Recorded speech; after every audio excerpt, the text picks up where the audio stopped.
Panginoon, salamat sa lakas na ibinibigay ninyo sa akin. Salamat sa pagpapala.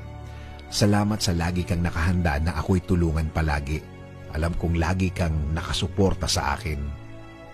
Kahit ang nasa harapan ko ngayon, ang mga nangyayari ngayon, ang mga problemang nasa buhay ko ngayon ay hindi ko maintindihan.